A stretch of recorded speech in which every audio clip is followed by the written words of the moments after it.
Welcome to WesternSlopeNow.com. Meteorologist Russ Pappas here.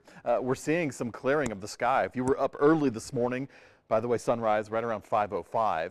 I'm sorry, no, that's incorrect. Sunrise right around 7:34. And of course, that's location dependent. Sunset tonight happens 5:05. But in any case, if you were up early this morning, you would have seen that overcast conditions, cloud coverage as a direct result of some of the deep snow totals that we received in our mountain zones, but not our local mountains. I'm talking Rocky Mountain National Park. I'm talking Winter Park, Steamboat Springs, Loveland, A-Basin. These areas picked up about a foot plus of snow. Of course, we had Cameron Pass, Berthoud Pass, Rabbit Ears Pass. These areas closed. We've had subsequent closures on and off along the entire stretch of I-70, whether it's Vail Pass, whether it's Officers Gulch, whether it's Eisenhower Tunnel, Incline. You're dealing with hazardous road conditions, so please slow it down. We're going to catch a break with this pattern. You can see clearing skies this afternoon. That's just a short-lived break. We do have radar that's rather quiet, satellite imagery clearing out the skies. We still have a bit of a haze lingering over the Grand Valley. That's a result of well, trapped particulates in the atmosphere. We still have the warmer air cap above us, but it's kind of a double-edged sword. We do have improvements at our surface temperatures, so we're not exactly in the icebox of the inversion. Now we're dealing with the pollution of the inversion. So we've got some particulates in the atmosphere. There's an air quality health advisory in place from the CDPHE specific to our region for lingering smoke from your fireplaces, lingering exhaust from your heating units, from your vehicles. So you can see that hovering in the atmosphere. It's kind of an ozone polluted view. And if you have respiratory issues, you just need to note that we're going to maintain these conditions again on Friday. We will have another system entering into our region Saturday. That should help clear out the sky.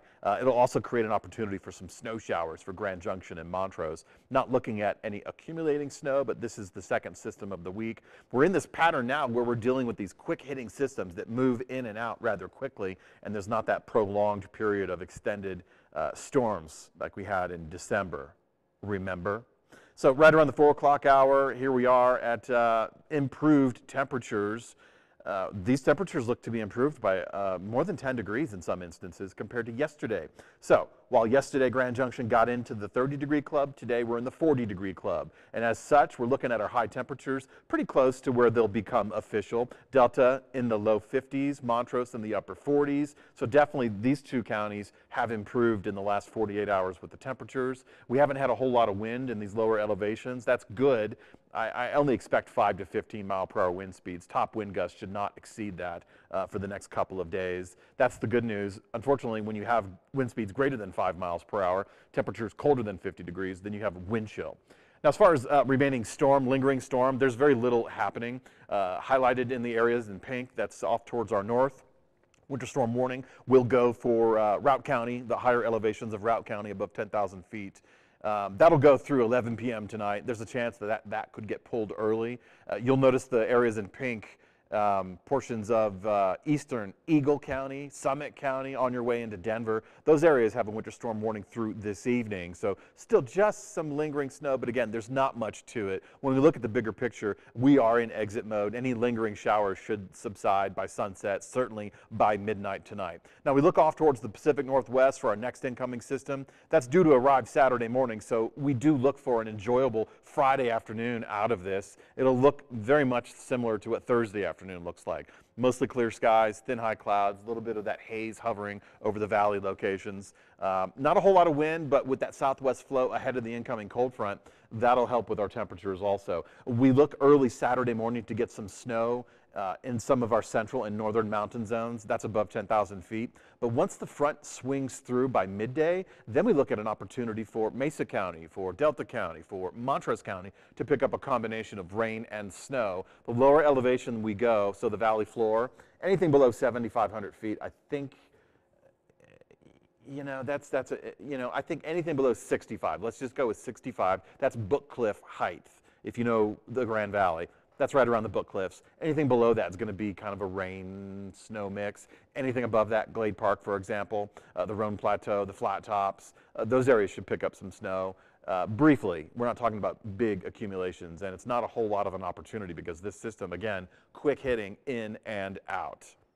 So some good news to share. Low temperatures this morning. Montrose was at the 30-degree category. That's more than double where we've been. Same with Gunnison. Gunnison went from earlier this week, minus 22, to yesterday at 15, to today, 34. Grand Junction, that's an average low temperature in the morning hours, 18 degrees. Mid-teens is generally average for this time of the year. Montrose, we're going to take a little bit of a fallback with our temperatures, not by much. We're still going to be in the 20s. Many of us will be in the 20s. Gunnison, we are going to take a hit with our low temperatures from the 30s down to the 10-degree reading. So expect another round of cold air.